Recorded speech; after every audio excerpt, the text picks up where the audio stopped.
everyone, welcome back to SBR Pythons. This is the official introduction. You guys have just seen me in the car.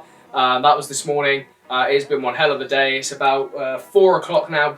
I left this morning at 7 and I got back at about 11, but I've had all sorts to do because even though you're seeing this at the end of February, this is being recorded on the 15th, so obviously quite a while ago from when I sort of recording this, uploading it. And so I've been prepping for my new job on Monday. Hopefully by the time this goes out, I can watch this back and you know, it'll be going well. But yeah, so it was a 4-hour round trip and I've had a busy day, so I'm only just getting around to actually building this rack. But first, before you see me build the rack in a time lapse, you're going to see me time lapse something else, and that is disinfecting the rack, which is so important. So to do this, if my brother passes over that F10 SC on the bottom shelf there, Jay, that's it. So this is F10 SC, which is the veterinary disinfectant that I use. It doesn't look a lot, but it goes a hell of a long way. I think it even says that on the bottle. This stuff is so crucial. Now, the ratios, I know them off by heart now. So I do 4 milligrams to a litre for my spray bottle. Jay, if he passes that black one up there, I can just show what I'm talking about. So this is my normal F10 cleaning. So this is what I do all my cleaning with in the racks. But then I double it up and I do 8 to 10 milligrams. In this occasion, I've done 10 just to be sure. To the same amount, to 1 litre, which makes it that bit stronger. And this is disinfecting the rack. Now, this is absolutely crucial because I don't know, this is a second-hand rack. I don't know what's been in this rack, and I don't know if they were sick in this rack. So you absolutely must disinfect the whole entire thing to try and get rid of any germs that are on that rack. So that your snakes aren't being put into a possibly germ-infected rack, if that makes any sense to you guys. I hope it does. If you've got any questions about disinfecting and why it's so important, let me know. I could probably do an entire video on it, to be honest, because I just think it's that crucial. But yeah, just a little bit of an overview. So what you're going to be seeing first is me disinfecting the tubs and also all of the actual shelving units. But what you don't see off camera is I got all of the aluminium legs, put them into a bowl of F10 solution with water, and I let them sit for about 5-10 minutes, and then I took them out and let them air dry. Absolutely crucial. As I say, you do not want anything getting into your animals and into your collection sort of thing. Same principle as you would quarantine an animal. You're basically quarantining a rack, but in this case it's just called disinfecting. Just thought I'd get that off the bat for you guys so you're not confused when you see this time lapse. And yeah, so I'll leave you guys with some music and you guys can watch me time lapse as I disinfect and build this rack.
The nice little thing about LP, as I say, is that they are pretty much idiot-proof in the fact that you literally build them like Lego. Now, this is something I just wanted to show you guys.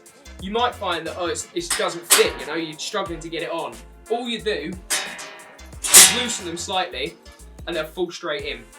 And from there, you just tighten them up and then get your next level, put the next level straight on the top, if you've put the little connectors in, which I haven't in this case.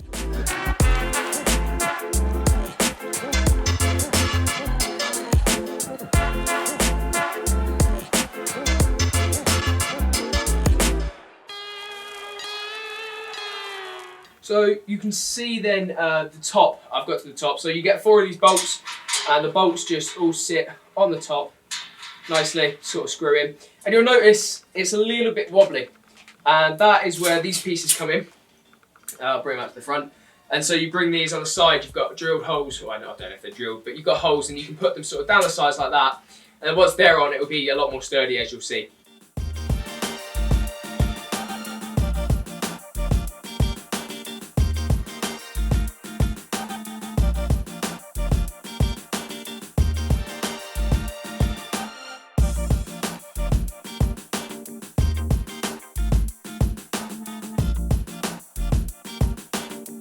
So what you also want to be really careful about, guys, is I'll bring up the pieces to the camera and hopefully they'll focus.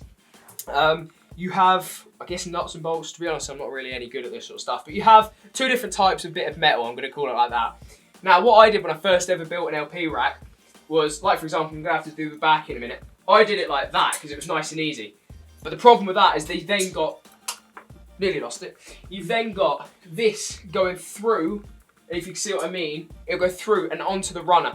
And then you can't get the tub in and out. That's the problem that you face, so just make sure you do that bit correctly. But as I say, you can see here, I'm just going to put them on, like I've put this side piece on here. You put the side pieces on, and once you've done that, you put two on the front, two on the back, sorry, two on each side. At least you do on this rack. You end up with a much more solid rack. It won't be wobbly. So yeah, I'll just continue doing that, guys. And yeah, I'll continue the time lapse now.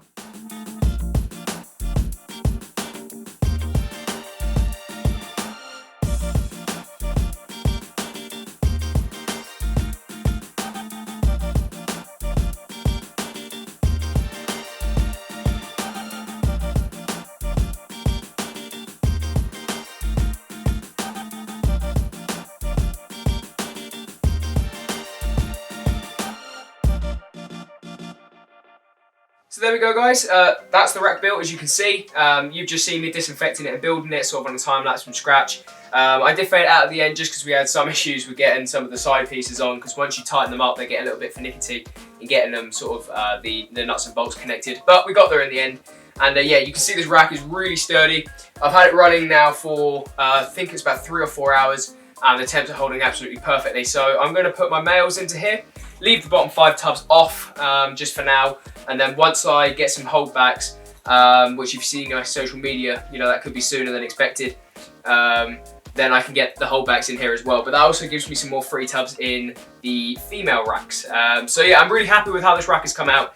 I've sort of done this video as a tutorial for you guys that are new to the channel or have clicked on this as a sort of LP tutorial / review. Not that I've really reviewed it, because I've already stated my opinions on LPs before, so you can go back and see them in the videos, such as I think I did one on racking and substrate. But absolutely love LP.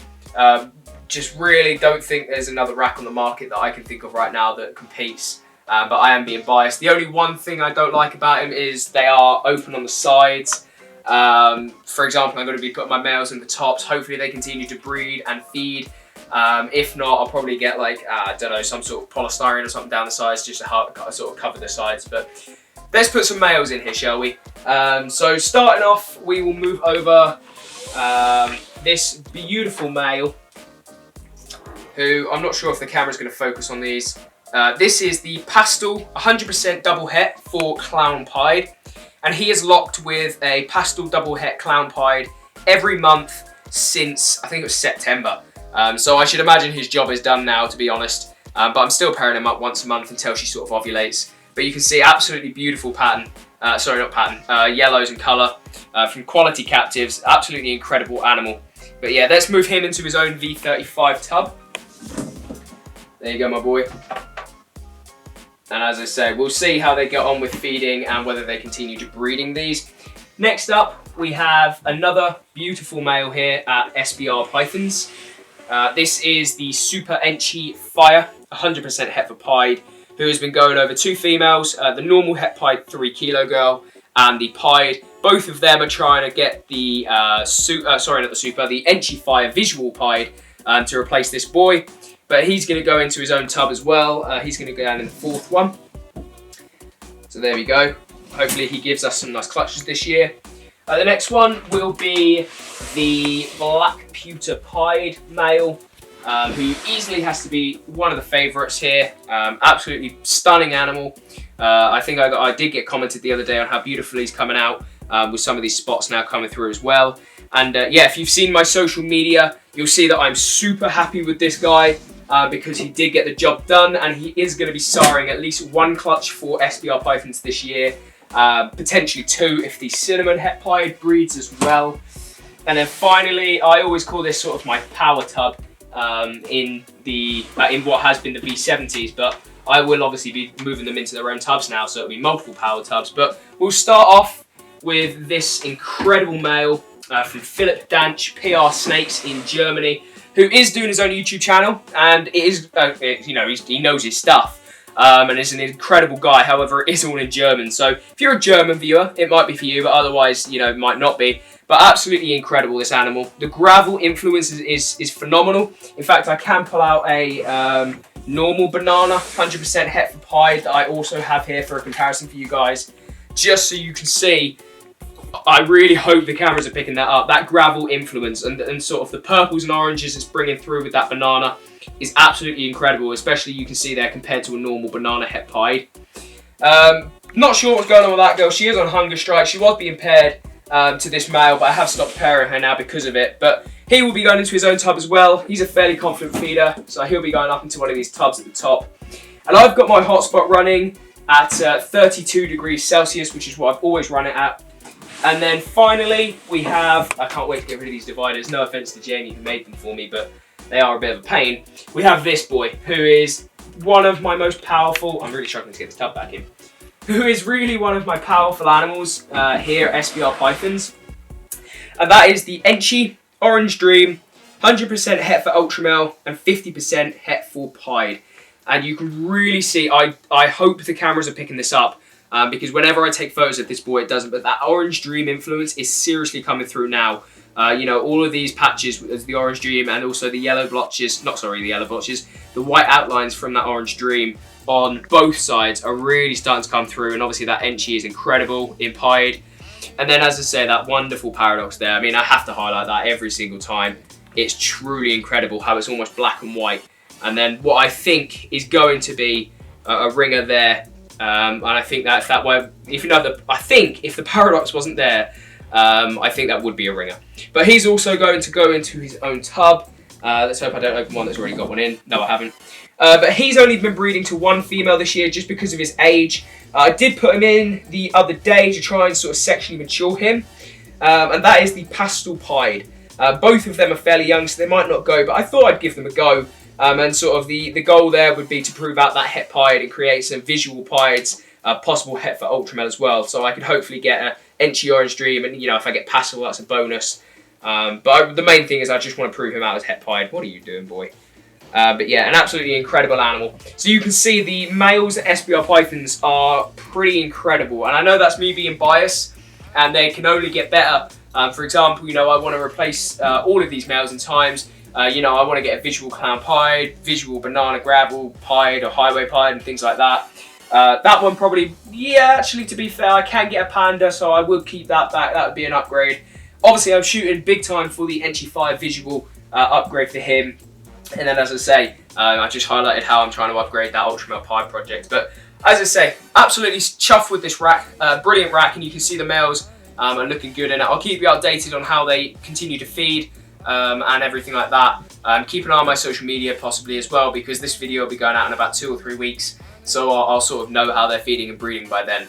And if you want to know, you know, message me. I'm completely transparent. But yeah, I'll move the cards over later. But apart from that, that's sort of everything for today's video. I really hope you've enjoyed it, guys. I've really enjoyed making it and sort of playing around with the edits in terms of time-lapsing and music and stuff for you. So yeah, I hope you appreciate it. And yeah, leave a comment, let us know what your favourite rack is and if you've enjoyed this and if it's been helpful, possibly. Maybe you might look back on this one day and build your own, I don't know. But yeah, turn the notification bell on, but otherwise I'll see you next week. And yeah, hit that subscribe button. Have a good day, guys.